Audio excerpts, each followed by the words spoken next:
ரொம்ப நாளைக்கு முன்னாடி கோயம்புத்தூர் விஓசியில் கவர்மெண்ட் எக்ஸிபிஷன் ஒன்று போட்டிருந்தாங்க. அதுக்கு நான், என் பையன், என் ஒய்ஃப் 3 பேர் கிளம்பிட்டோம். ஸோ உள்ளே போய் பார்க்கும்போது கடையெல்லாம் நிறைய சின்ன சின்ன கடைகள் நிறைய போட்டிருந்தாங்க. அது போக குழந்தைங்க அண்ட் அடல்ட்ஸ் விளையாடுறதுக்கான கேம்ஸுக்கும் நிறைய வச்சுருந்தாங்க. ஸோ நாம் ஏதாவது ஒரு கேம் போயாகணும்னு யோசிச்சு பார்த்தோம். ஸோ பையனை வச்சுட்டு கேம்குள்ளே போக முடியல. சரி 3D ஷோ போகலாமா இல்லை ஸ்னோ வேர்ல்டு போகலாமான்னு டவுட் பட்டுட்டு, சரி 3D ஷோவும் பார்க்க மாட்டேன், ஸ்னோ வேர்ல்டு போகலாம் அப்படின்ற ஒரு முடிவு பண்ணிட்டு ஸ்னோ வேர்ல்டுக்குள்ளே போகலாம் அப்படின்னு யோசிச்சு உள்ளே போயிட்டோம். உள்ளே போகும்போது ஆக்சுவலாக டிக்கெட் ஒரு டிஸ்கவுண்ட் டிக்கெட் மாதிரி கொடுத்தாங்க. ஸ்னோ வேர்ல்டுக்கும் 3D ஷோவுக்கும் லைக் 50 ரூபா கொடுத்தோம்னா 10 ரூபா மைனஸ் பண்ணுவாங்க அப்படிங்கிற மாதிரி என்ட்ரிலே ஒரு டிக்கெட் கொடுத்தாங்க. ஸோ அது காரணத்தினால நாங்கள் ஸ்னோ வேர்ல்டுக்குள்ளே போயிட்டோம். ஸ்னோ வேர்ல்டு செட்டப் கொஞ்சம் நல்லாவே தான் இருந்துச்சு. சிம்பிளாக ஒரு ரூம்குள்ளே அப்படியே ஸ்னோ பெய்கிற மாதிரியும், அது போக டிஜே எல்லாம் வச்சு டான்ஸ் ஆடிட்டு இருந்தாங்க. கொஞ்சம் டீசெண்டான இதில் தான் இருந்துச்சு. கொடுக்குற காசுக்கு கரெக்டாக இருந்துச்சு.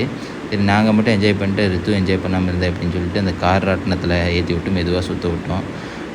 அந்த ராட்டின கேமே கிட்டத்தட்ட 3 டைம் கிட்ட விளையாண்டான். ஸோ இதுக்கு மேலே விட்டால் சரிப்பட்டு வராது. புலி இருக்கா பூ வா வான்னு சொல்லி கூப்பிட்டு புளியை காமிச்சு கூப்பிட்டு வந்துட்டோம். அதுக்கப்புறம் தான் அவன் வந்தான். சரி புளியை காமிச்சதுக்கப்புறம் ஒரு உமாவை கொடுத்துட்டு டாட்டா பாய் பாய்ன்னு சொல்லிட்டு கிளம்பிட்டோம் அங்கேருந்து.